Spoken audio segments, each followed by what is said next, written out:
Eating one meal a day helped me lose 80 pounds, and it's helped me keep my weight in a healthy range for over 9 years now. And in this video, I'm going to tell you how to make it easier. Tip number 1, and this is pretty controversial, but I'm going to say it anyway, eat whatever you're craving. The thing is, most people who practice OMAD, they're also trying to lose weight or keep it off.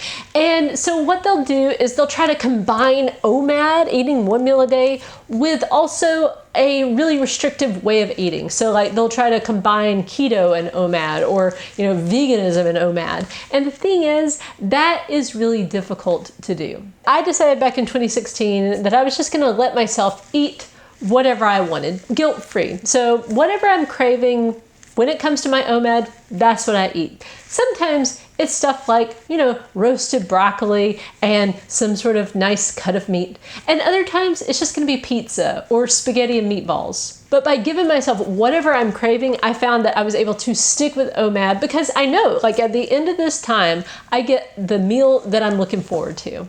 If all I had to look forward to was something like rice cakes with peanut butter, I'm telling you right now, I would not stick with OMAD.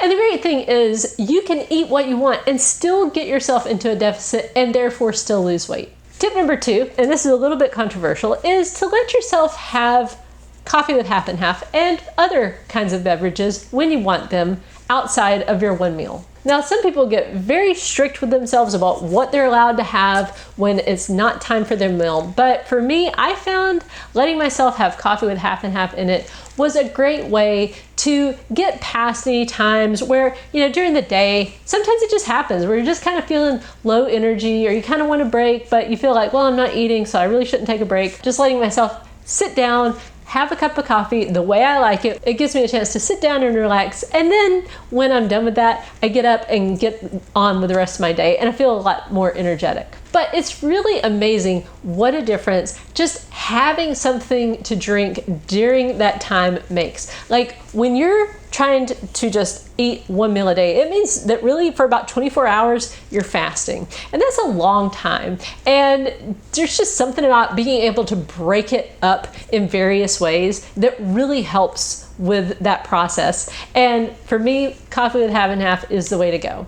Now, of course, coffee with half and half does have calories. And so yes, that can add up. And so if you're really dead set on not having any calories at all, you could have black coffee, which I hate and I'm not gonna drink. Or you could try something like this, which is a flavored, unsweetened soda water. And I really like it. This is the orange vanilla seltzer from Polar, but there are lots of good brands out there.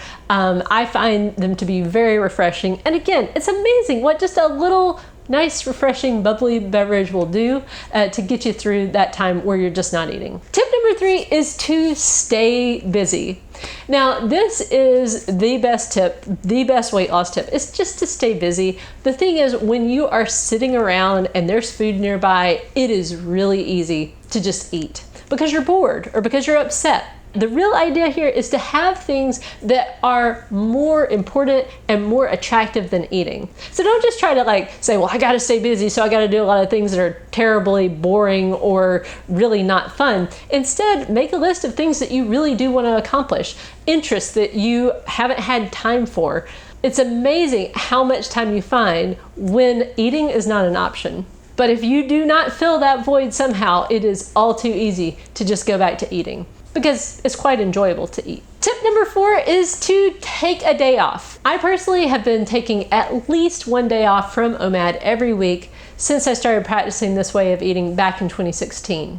As much as I love OMAD, and I really do love OMAD, it's still very different than how the rest of my family eats. I found it very helpful to have one day out of the week where I just ate like everybody else. Just, when they're eating, I'm gonna eat, no big deal. It made OMAD feel so much easier. And I think this was actually a super important part of my journey, because by taking a day off every week, it reminded me that I don't need to be perfect in order to lose weight, and then therefore I didn't need to try to be perfect in maintenance. And what I found was, even though I was taking that day off every week, I was still able to lose the weight. You want to guard yourself against this idea that this is some sort of extreme way of eating. It's not. This is just a strategy to help you lose weight and to help you eat the right amount in maintenance. I find it helpful to just try to be a B+ student. Tip number 5, make sure you're eating enough. When you tell people that you just eat 1 meal a day, so many people look concerned, like, well, how are you going to get enough nutrients? As if, suddenly you're just not eating that much food. But the idea with OMAD is that you are eating enough calories to sustain you. In other words, when you are trying to lose weight, you're going to be in a deficit, but you're not going to be in a severe deficit. Like for the average woman, something like 1,500 calories is what you're probably going to be shooting for. So in other words, you're really just going to get the same amount of nutrients and all that stuff that you would normally get if you were eating 3 meals a day. You're just getting them all at once. You're not trying to just have a normal sized meal and just eat that 1 meal and that's all you're eating. If you're doing that, you're not going to last very long at OMAD because you just simply will not be eating nearly enough food. OMAD works really well, by the way, if you are the type of person who likes to eat a really big meal. If you don't like to eat big meals, OMAD's probably just not for you. And here's a little bonus tip on this idea of eating enough. Start to pay attention to what really fills you up and how much you need to eat of that. And then, what doesn't really stick with you. And then when you approach your OMAD, make sure that the meals that you're choosing do that they keep you full. And that if you have trouble with a certain kind of meal, just keep calibrating so that you eat the right amount of foods. Beans and rice just don't stick with me. I feel really full after the meal, but afterwards, like the next day, I'm feeling pretty hungry. So I've learned over time that I really need to add some fat to that meal to make sure that it keeps me really full throughout the next day. Look at this whole process as just calibration. There are gonna be some times where you're gonna eat your OMAD and the next day you're gonna realize you didn't eat quite enough. You're just a bit too hungry and maybe you're feeling not very energetic. That means you didn't eat enough. On the other hand, you're gonna have times where you realize you ate too much. And again, as long as you don't beat yourself up and you just say, okay, I'm just gonna learn from that, eventually you'll find that place where you're eating